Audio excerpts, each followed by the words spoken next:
Nagsimula ang lahat sa eskwela, nagsama-samang 12, sa kalokohan at sa tuksuhan, hindi maawat sa isa't isa. Madalas ang standby sa cafeteria, isang barkada na kay saya. Laging may hawak-hawak na gitara, konting udyok lamang kakanta na. Kay simple lamang ng buhay nun, walang mabibigat na suliranin.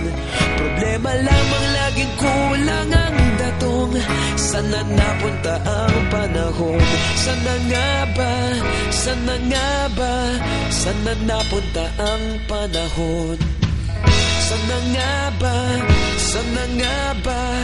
Sana napunta ang panahon? Sa unang ligaw kayo'y magkasama, magkasabwat sa pambobola. Walang sikreto kayong tinatago, okay sarap ng samahang barkada.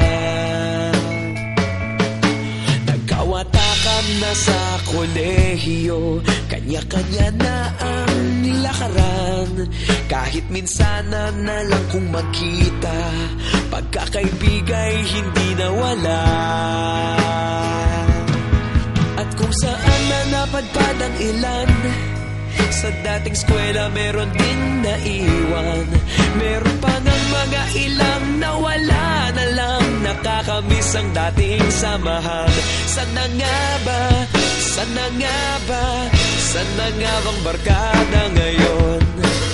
Sana nga ba? Sana nga ba? Sana nga bang barkada ngayon?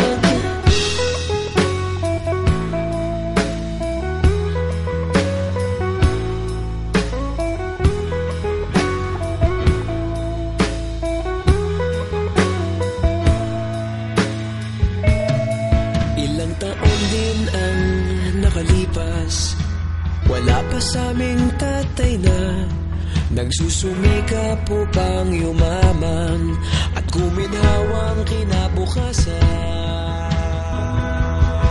Paminsan-minsan kami nagkikita, mga naiwan at natira. At gaya nung araw namin sa eskwela, pag magkasama'y nagwawala. Napakahirap malimutan ang saya ng aming samahan. Kahit lumipas ng ilang taon, magkabarkada pa rin ngayon. Magkaibigan, magkaibigan, magkaibigan pa rin ngayon. Magkaibigan, magkaibigan, magkabarkada pa rin.